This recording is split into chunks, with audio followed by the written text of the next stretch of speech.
around 400 kilometres north of Brisbane. Goes all the way up the Queensland coastline and actually ends up in Papua New Guinea water. So it's around 2,400 kilometres in length, around 300,000 square kilometres, and which makes it the size of a small country, such as New Zealand or Japan. So it's not actually one reef. It is actually comprised of 3,000 individual reefs. So you've got 3,000 reefs which make up the Great Barrier Reef network. They all have their own little ecosystems. They all have little animals which come to that reef and colonise it and make it their home. So most of the fish we see at Michaelmas Reef are resident fish. They live on that same reef throughout their life. Which is located around here, just where my finger is. Where are we, Cairns? So it's around 40 kilometres northeast of Cairns. Most of the reef you'll find between 30 and 50 kilometres offshore, and it creates a barrier between the shallow coastal waters and the deep sea of the Coral Sea. So I'll just have a look in the next image.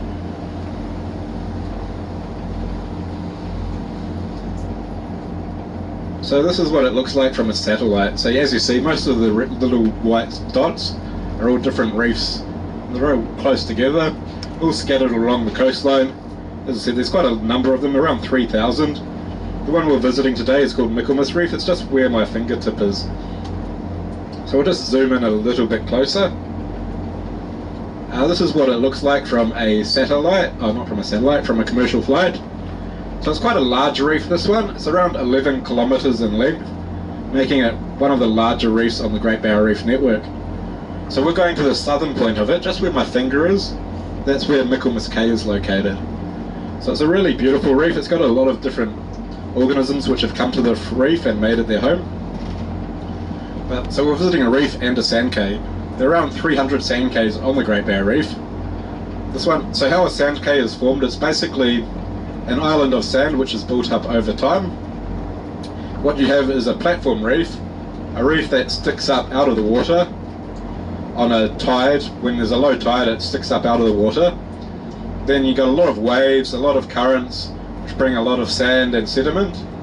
That sediment gets trapped in the reef, and eventually it grows over time to form an island. Process which takes a few thousand years. So what happens when the island is formed is you get a lot of birds which come and colonise the island. They have seeds which they plant and which make vegetation, and then the waste product of the birds helps to fertilise the soil. So where we're going to today, Michaelmas Cay, it's a really significant breeding ground for these seabirds. You have many different variety. At any given time of the year you can have between 2,000 and 30,000 seabirds. So what they do is they come to the cay, basically they lay their eggs, then they incubate the eggs, which take between 8 to 12 days, and then the eggs hatch. You get these beautiful baby little chicklings. Then the chicklings grow.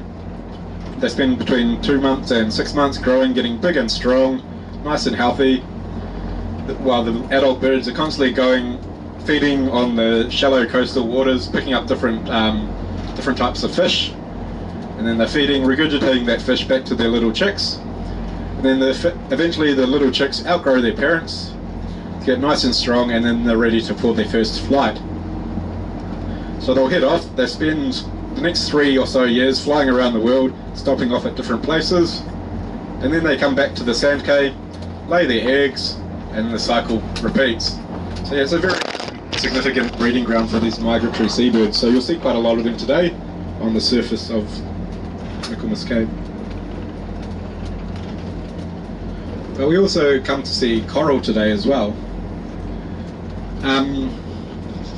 So what is coral?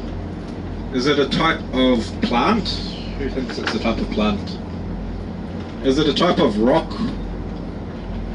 Or is it a type of animal? Yeah, that's right. People were listening this morning when I...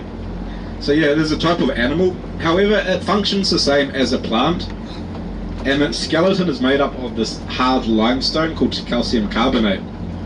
So it actually has all three components, which makes it quite unique in the ecosystem. So I'll just pass this around. This gives you an idea of what a coral skeleton looks like. So it's a very hard rock structure.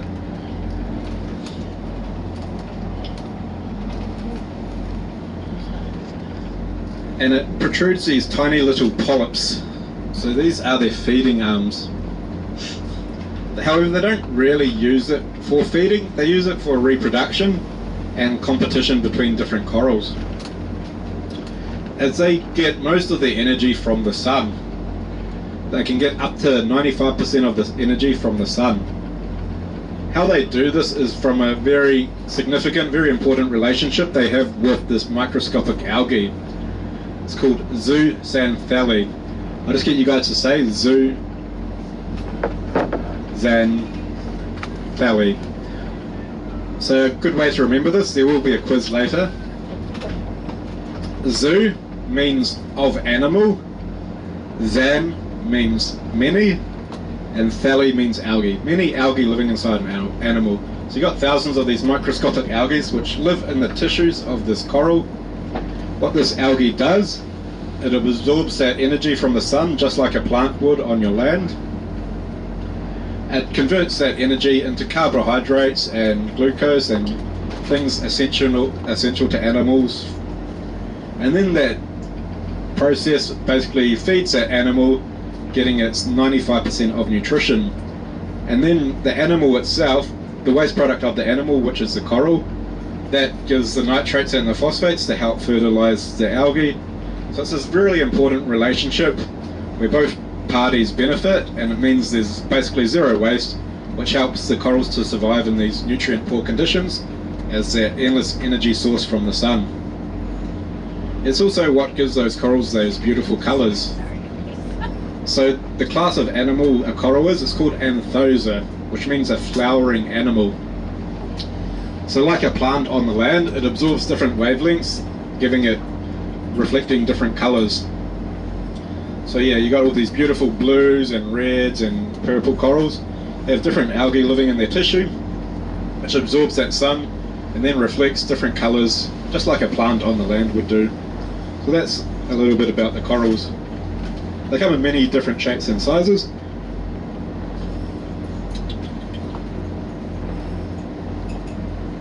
We'll just have a quick look at this slide as well. So this is what a healthy reef system looks like. And then for some reason or another, these corals expel that algae. So that's what happens when they lose their color. They don't have, no longer they have that nutritious material inside their tissues, absorbing their energy. So they're essentially starving. It's closely related to rising sea temperature. So the corals, or the algae that lives in the coral, they have this threshold of tolerance between 18 and 30 degrees Celsius. So when the water temperature gets above 30 degrees Celsius, it basically, the algae living inside the tissue of these corals, what's that algae called again?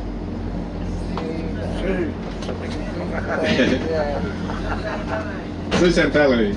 Tom's got it at the back. There you go.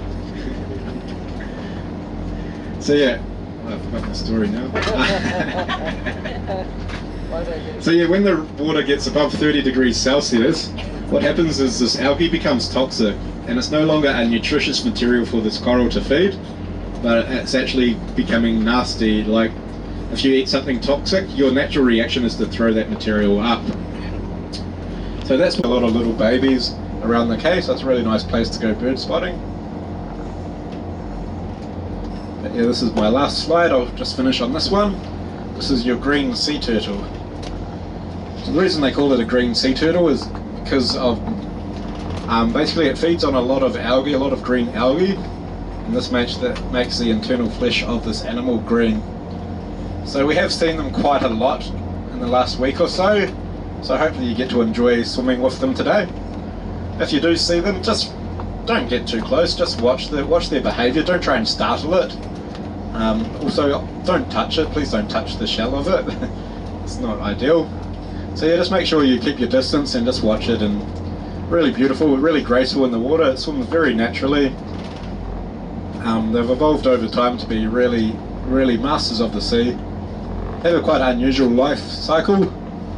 They come to the land to lay their eggs. Then the first 5 years of this animal is very harsh. The first thing they have to do is have to scamper to the ocean, and not very many of them survive that scamper, as you got a lot of animals waiting, preying on these little turtles. Then if they make it to the ocean, then they'll spend the next 5 years drifting at the mercy of the ocean, the world's ocean, drifting around, feeding on different phytoplankton and drifting in the world's oceans and big sea mounds. And then after it survives those first 5 years, it'll come to a reef system, spend the next 15 or so years on that reef system, getting nice and large, growing up to an adult. Then when it grows up, becomes sexually mature, it's ready to reproduce again. So after spending 25, 30 years in the open ocean, it'll somehow navigate to the exact location where it was born and lay its eggs. So it's very, very in tune with the ecosystem. It has this really crazy internal GPS where it can just somehow find its way through the open oceans around the world back to that exact location. They believe it's to do with magnetic fields on the Earth that pull this animal towards that direction. We're still trying to work it out. There's been a lot of tagging projects to see the behaviour of these sea turtles.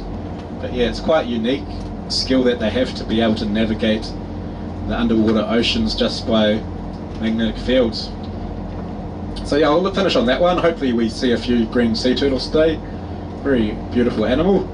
So yeah, I hope you guys enjoyed that and enjoy the rest of your day. Thank you guys.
הריף הולך ככה על כל האורך, עד שם.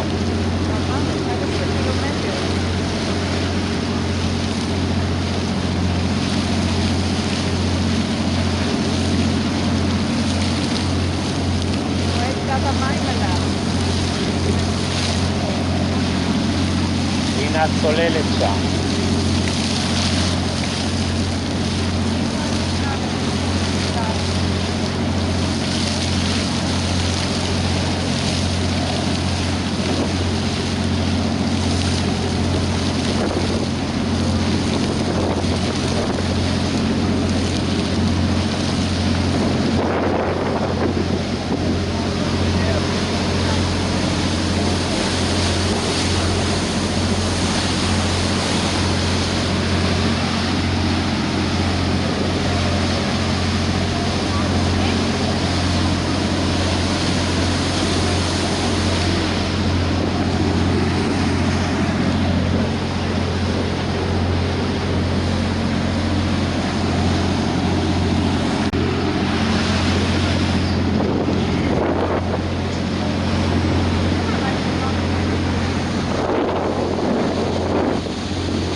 one there, the large black one's a giant belly, so he's gonna be very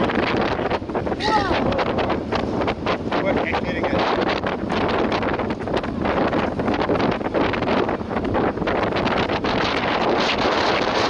Wow. Wow.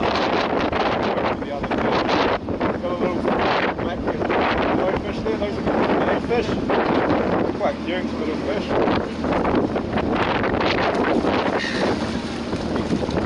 The bronze coloured one, that's a stamp with that's got a snout, usually on the sticky bottoms, feeding on different shellfish, so they use that jaw to dig into the stamp. זה, תחזיקי את זה שזה לא ייפול, חזק תחזיקי. Birds are very scared. Since these giant belly have known to predate on seabirds as well. Yeah, they're very aggressive, these guys.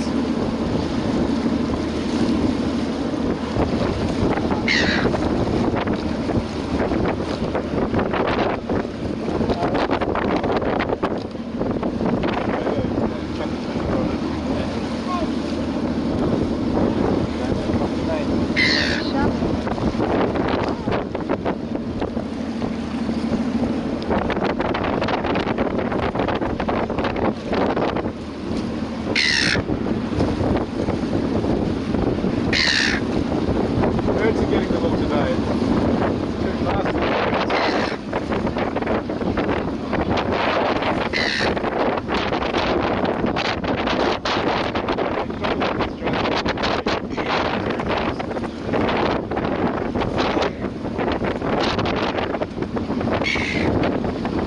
Wow, it's speed.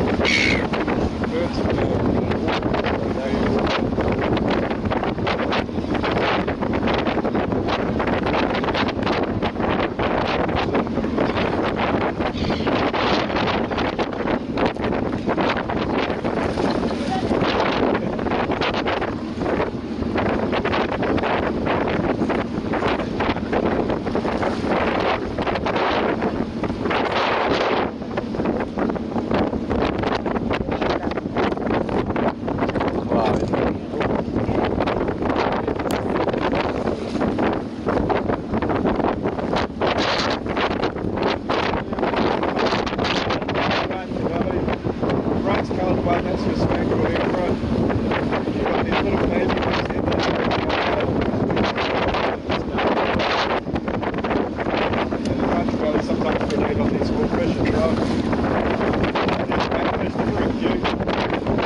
תסתכלי אליי.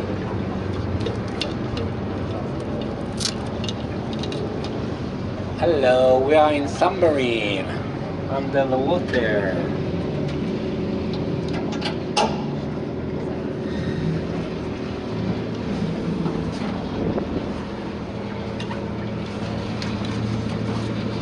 Audio commentary in English.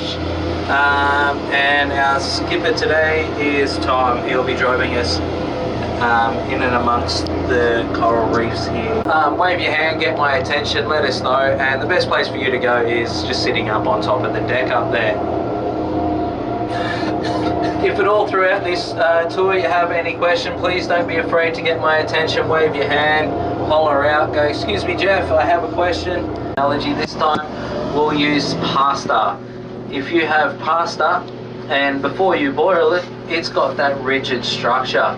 You put it in the water, leave it soak and boil, it comes soft. So your hard corals have that firm structure. As you can see out the window, there is going to be a couple of different types of both. Now with our hard corals, there is, we'll break them down into the groups. You've got encrusting or plate corals. They're the ones that have got the, look like tree branches without any leaves on them. Now if those, there's a nice fern just there, the red one. Now if those branches are about the size of your finger of fern, we call them finger corals or dwarf finger corals. There is a nice big table coral just coming past us now. There, that is really good. That one can actually get good and big like that because it's on the leeward side of the predominant wind. It's in the shelter of the reef, and that's why that one's gotten so big.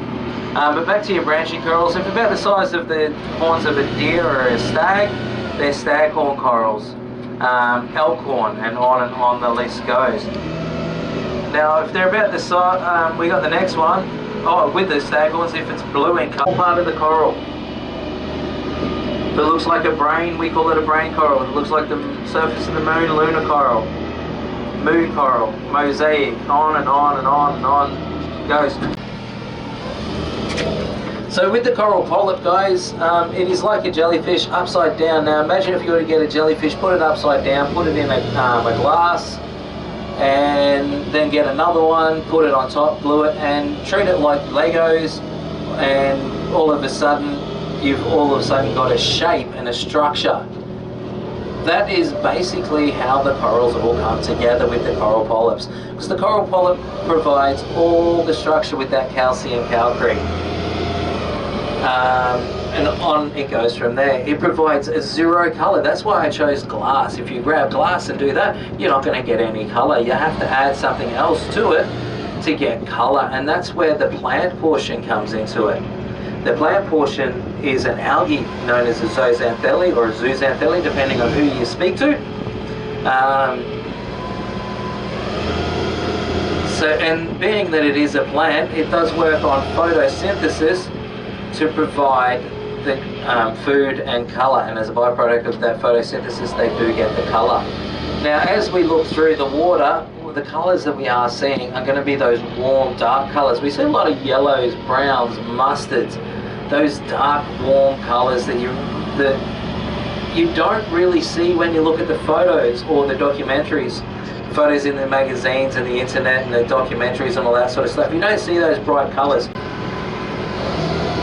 For the most part, those super bright colors that you're thinking that you remember in the reef and the corals and stuff like that from the photos and documentaries, the super bright colors are the colors that when the coral is under stress. Now we're looking at our soft corals, and you're going to see our soft corals, the ones that are moving about, they're going to look a little bit furry. Now with some of our soft corals, guys, you're going to see ones that... So you're going to see, when you see those soft corals, it's like active. In the nighttime, the hard corals are more active. They'll be grabbing whatever they can from the ocean, and they get about 5%, 10% of the food from the coral polyp, the actual coral itself. Most of it comes from the algae and meters. Very, very slow. That is a good, great year. The branching corals, the staghorns and stuff like that, they're a fast growth coral. They do about 15 to 20 centimeters a year. But that also means they aren't very strong. Now if you think about it, the human hand, the average human hand, nice spaghetti coral there on the left, the average human hand, if you look down and figure it out, it's about 40 to 50 square centimeters. So when you're looking down, and are they free swimming? Do they swim out in the deep waters, such as those giant trevallies that we saw up? Now our clams actually work because we're here, and yeah. So anyways, with the clams, they have those light sensors and suck the flesh in, and when they come over the top, they're very, very good. Close look, you can see those outtake and intake valves there on those bivalve mollusks. The clams themselves do get quite large. The biggest one that I have personally ever seen is about 1.2 meters from end to end.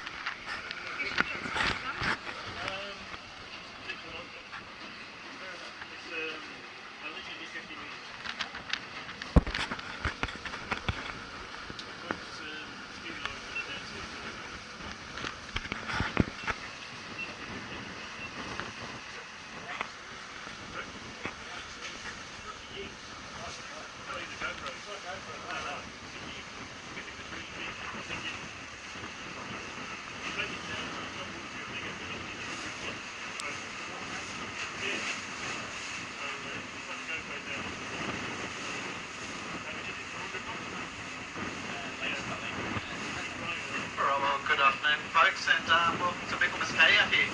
Hey guys, just going to give you a few tips for your snorkeling today. Just first of all, as we approach Mackey here, you'll see a row of white buoys or yellow buoys that we're about to head through. Just when you're snorkeling today, please keep away from these and don't swim into the boating channel.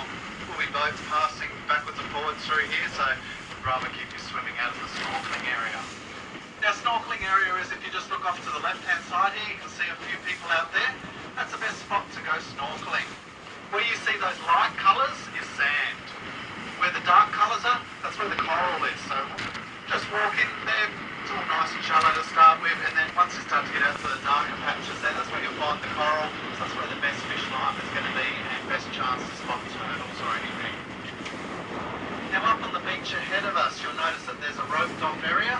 That's because most of the cay there is for the birds. So please stay on this side of the ropes, please don't cross over onto them because it is an offence to do so. Now our lifeguards, they're wearing the bright yellow shirts out there on the sand cay, they're available to help you out today. Any difficulties in the water, or if you're worried about your safety, just wave your hands and yell to them. They're also available on the beach there to give you life jackets if you need them, and they've got the default spray there. Alright folks, we hope you have a good day out here.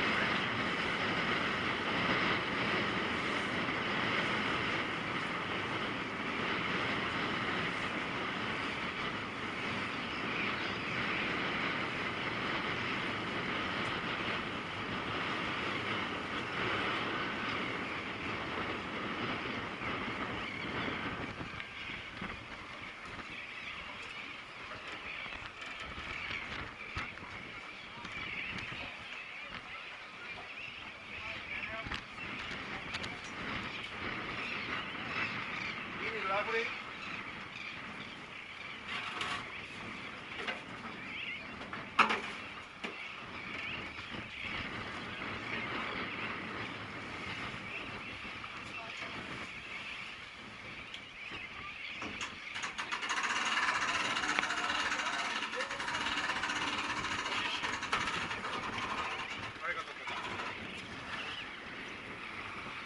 Ah.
חצי שלום.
נתי, תסתכלי אליי.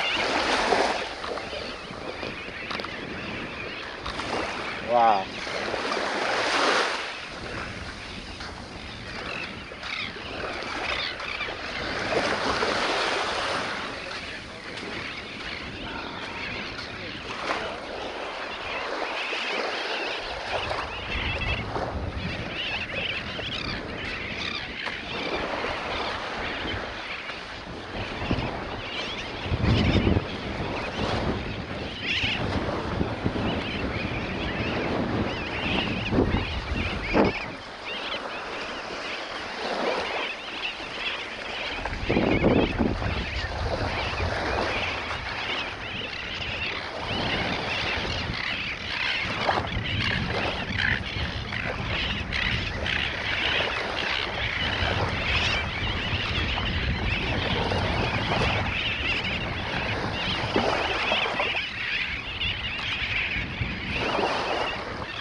האם היינו ככה על אי כזה?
בואי, ענתי הולכים. ענת?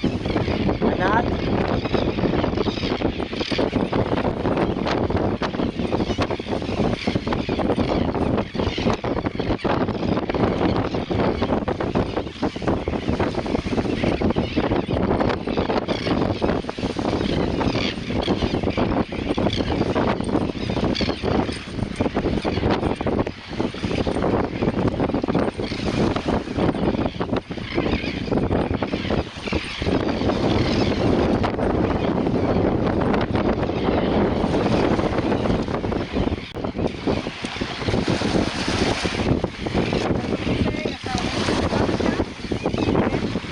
תשאירי, כשהיא תצלם משהו.